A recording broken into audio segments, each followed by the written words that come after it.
ప్రపంచంలో ఎక్కడున్నా మీ గోత్రనామాలతో వేదమందిర్ నిర్వహించే ఆన్లైన్ పూజలు హోమాల ద్వారా దైవ అనుగ్రహాన్ని పొందండి. చాలా చాలా పెద్ద విషయం, చాలా గొప్ప విషయం సార్. ఎందుకంటే మేము ఇండస్ట్రీ గురించి మామూలుగా వినేది ఇదే బేసిక్గా దట్ ఆ వాతావరణం హాయిగా ఫ్రీగా ఉంటుంది కాబట్టి రూల్స్ లేకుండా ప్రేమలో పడడం ఈజీ, ఎవరినైనా ఇష్టపడడం. అందులో మీ చుట్టూ ఉండేవాళ్ళు అందమైన హీరోయిన్లు అందరూ. సో అది మీరు చాలా ఫోకస్ చేసి మరీ ఇలా ఉండడం అన్నది చాలా పెద్ద విషయం సార్.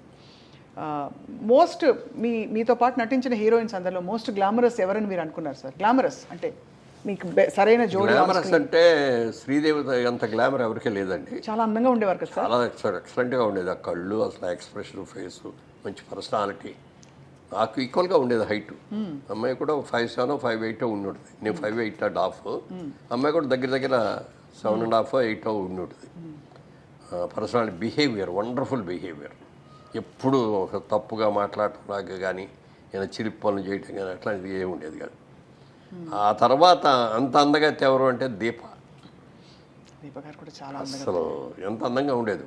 కాకపోతే ఏంటంటే వాళ్ళ అమ్మ ఎప్పుడు పక్కన బ్యాగ్ పెట్టుకొని బ్యాగ్లో అన్ని బిస్కెట్లు, ఈ చీడిదిళ్ళు, బాదం పప్పులు ఇవన్నీ తెచ్చిపెట్టి షార్ట్ చేసి రాగానే పెట్టేస్తూ ఉండేది. అంటే ఆ అమ్మాయి బాగా ఎర్లీ ఏజ్లో వచ్చింది. ఏదైనా అంటే ఎవరిని అడిగితే 16 years 3 months బాబు అనేది. అలా వీటి పాపం చిన్నది కదా, కష్టపడుతుంది అని చెప్పి పెట్టేది. ఆ పెట్టడం మూలంగా కానీ లేకపోతే అమ్మాయికి ఏదో ముందే ఆర్టిస్ట్ చేయాలనే ఆలోచన ఉండి కొంచెం స్టెరాయిడ్స్ ఏదో ఇచ్చి ఇది కూడా చేశారని అంటారు. ఎంతవరకు దాని మూలం కానీ అమ్మాయికి బాగా బాడీ వచ్చేసింది తర్వాత. లేకపోతే చాలా అద్భుతమైన యాక్టర్ అయ్యేది. జయసుధ గారు ఇట్స్ ఏ ఫ్యామిలీ లేడీ. అదే ఇక అందులో సినిమా యాక్టర్ లాగా ఉండదు. ఆవిడతో నటిస్తా అంటే రియల్ క్యారెక్టర్తో నటిస్తాం అనే ఫీలింగ్ వస్తుంది తప్ప సినిమా యాక్టర్ లాగా ఆవిడ నటించడం కూడా అలాగే చేస్తుంది. ఇప్పుడు మిగిలిన వాళ్ళు కొంతమంది చేసే దాంట్లో ఆర్టిఫిషియాలిటీ ఉంటుంది. అంతవరకే ఉండు, టచ్ అవ్వకూడదు, ముట్టుకోకూడదు అన్న లెవెల్లో ఉంటుంది. అవన్నీ ఉండేవి సార్ ఆంక్షలు. అంటే హీరోయిన్లు చెప్పేవారా? అప్పుడు లేదు, అప్పటికి లేదు. కానీ నాగేశ్వరరావు గారు, ఎన్టీ రామారావు గారు చేసే రోజులు ఉండేవి. జమున గారు అయితే ఎప్పుడు చేతులు ఇక్కడి నుంచి కిందే తప్ప పైకి పుట్టుకొచ్చేవారు. ఇట్లా ఈ కూడా పట్టుకొచ్చేవారు. ఓహో, అంత ఇదిగా ఉండేది. అది ఎన్ని లేకపోయినా కూడా ఎంతైనా కొంచెం దూరంగానే ఉండేవారు. ఇట్లా అప్పుడు ఈ ముద్దులు గిద్దులు ఈ గొడవలు ఏమీ లేవు కదా. అవునవునవును. ఎంతవరకు దగ్గర ఉన్నాలో అంతవరకే ఉండేవారు. ఆ క్లోజ్ చేస్తారు. ఈ అమ్మాయి వచ్చేటప్పటికంటే భార్య అంటే భార్యలాగానే ఉండేది. అంత ఇప్పుడు నేను చేసిన సినిమాల్లో కూడా హయ్యెస్ట్ సినిమాలు చేసింది ఆవిడతోటి. మా సినిమా ప్రొడక్షన్లో కూడా ఆవిడ చాలా సినిమాలు చేసింది. Very cooperative artist. అసలు మామూలుగా హీరోయిన్ లాగా గిద్దుకోటాలు ఉండవు. సింపుల్గా మేకప్ వేసుకొని వచ్చేస్తుంది. ఇది మధ్యతరగతి కుటుంబం క్యారెక్టర్ అంటే దానికి తగ్గట్టే హెయిర్ డ్రెస్ దానికి ఏముంటుంది. పెద్ద హెయిర్ డ్రెస్ కూడా చేసుకునేది కాదు. మామూలు నేత చీరలు, పట్టు చీరలు లాంటివి ఇట్లాంటివి కట్టుకొని అట్లా న్యాచురల్ యాక్టర్ లాగా ఉండేది అనమాట. సో అలా మరి జయచిత్ర గారితో ఆ రూమర్ వచ్చిన తర్వాత మీరిద్దరూ మాట్లాడుకోవడం జరిగిందా సార్? అయ్యో ఇలా వచ్చేసింది, ఎలా క్లియర్ చేద్దామని. మరి కోర్టుకి వెళ్ళినట్టున్నారు కదా మేడం? నేనే వెళ్ళాను. కోర్టుకి వెళ్ళలేదు.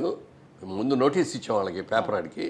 ఇవ్వగానే పరిగెత్తుకు వచ్చేసి, సార్ మా వాడు ఎవడో తప్పుగా ఇచ్చాడు, సారీ అండి క్షమించండి అంటే అది విత్డ్రా చేసుకున్నారు. చేసుకున్న తర్వాత అది జరిగిన 1 రోజులకి అప్పుడు అన్ని సినిమా అక్కడి నుంచి మెడ్రాస్ నుంచి వచ్చేవాళ్ళం కదా. మెడ్రాస్లోనే ఉంది ఇండస్ట్రీ.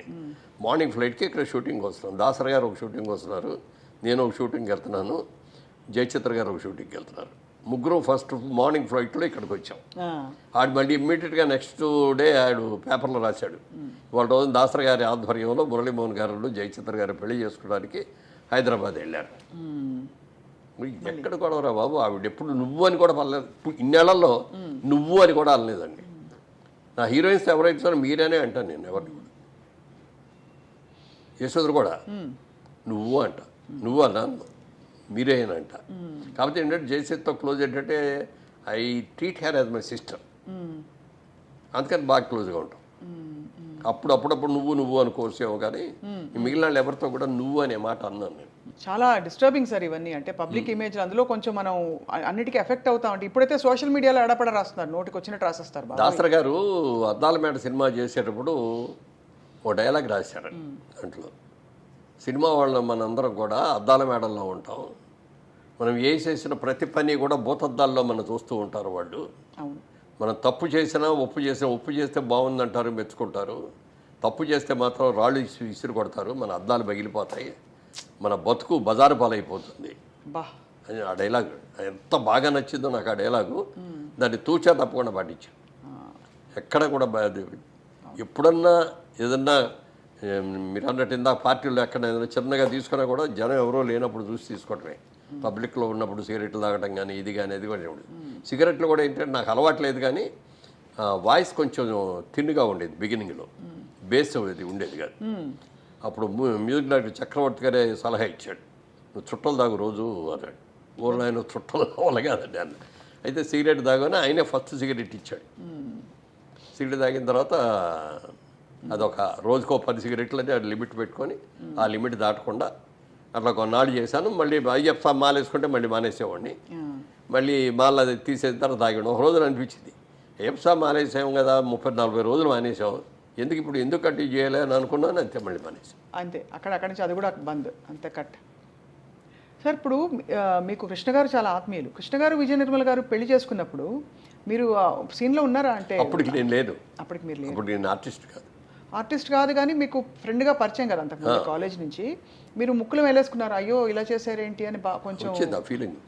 అంటే బికాజ్ అంటే he's a very good family man. అదే అమ్మాయి కూడా చాలా సంసారపక్షంగా ఉంటుంది, ఆవిడ కూడా చాలా మంచిది. కృష్ణ గారి భార్య, పిల్లలు ఇంతమంది ఉండగా ఈ టైంలో ఏ అబ్బాయి చేసుకుంటాడు ఏంటి అని అనిపించింది. కానీ మీరేమి ఇంటర్ఫియర్ అయ్యేవారు కదా, ఎందుకంటే చాలా మంది విషయాలు. పెద్ద హీరో అయిపోయాడు, మనం వెళ్ళి నువ్వు ఇది చేసేది బాగాలేదు అని మనం చెప్పలేదు. మనకి అందరికి జనానికి తెలిసేటప్పుడు పెళ్లి చేసేసుకున్నారు.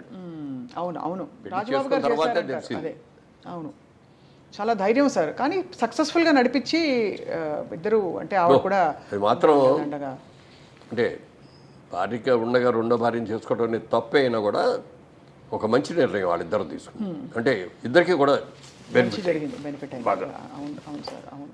ఆవిడ కూడా ఒక మంచి హస్బెండ్ని చేసుకొని ఆవిడ కెరియర్ బ్రహ్మాండంగా గ్రో అయింది, హీరోయిన్గా గ్రో అయింది.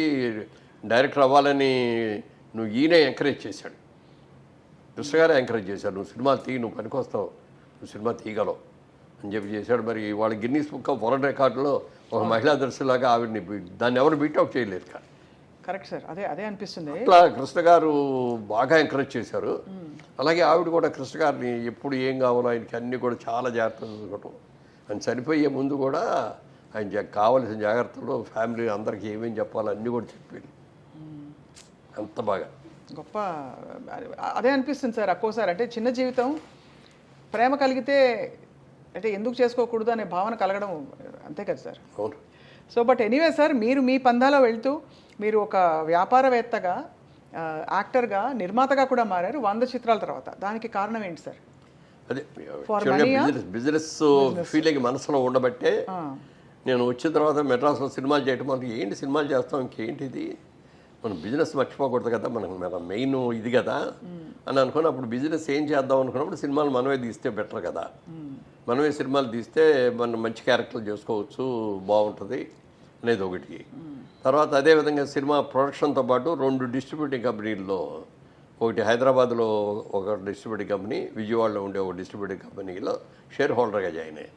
అప్పుడు నాతో పాటు నేను ఒక్కడే కాదు, కృష్ణ గారు జాయిన్ అయ్యారు, సోమన్ బాబు గారు జాయిన్ అయ్యారు, దాసర్ గారు జాయిన్ అయ్యారు, అందరూ కూడా ఇందులో ఇట్లో జాయిన్ అయిన వాళ్ళే. కానీ వాళ్ళందరూ ఆ కంపెనీ బాగాలేదని చెప్పి ఒక్కళ్ళకాళ్ళు ఎవరికాళ్ళే డ్రాప్ అయిపోయారు, కంపెనీ నుంచి బయటకు వెళ్ళిపోయారు. నేను ఆ కంపెనీలో నాకు అసలు ఆ కంపెనీలో వాళ్ళ ఆఫీస్కి వెళ్ళి కూర్చోవడం కానీ ఎప్పుడు కూడా జరగలేదు నాకు. ఎప్పుడో సంవత్సరానికి ఒకసారి ఎప్పుడు బాగుంది బాబు మన కంపెనీ అయినా ఆయన చెప్తే అలాగే అండి అనేవారు తప్ప, ఎక్కడ ఏ రోజున ₹1 ఇదిగో లాభం వచ్చింది ఈ సంవత్సరం మీరు తీసుకోండి అని కూడా ఇవ్వలేదు.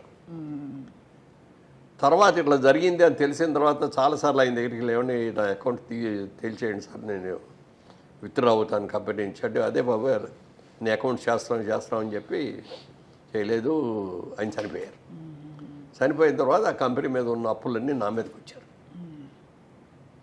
నాకేంటి సంబంధమే, మీరెవరో నాకు తెలియదు, నేనెవరో మీకు తెలియదు, మీరు నా దగ్గరికి వచ్చారండి, మీరు కంపెనీలో పార్ట్నర్ కదండి, మరి మీరే తీర్చాలి. మాట్లాడితే నిజమేనండి, అది కంపల్సరీ మన మీద ఆ బాధ్యత పడుతుంది. అప్పుడు అందరిని పిలిచేసి నేను మీకు సంబంధం లేదు, నేను తీసుకోలేదు, అయినా మీరు కట్టాలంటున్నారు కాబట్టి మీరు కట్టిన డబ్బుకి నేను వడ్డీ ఇవ్వను ఫస్ట్.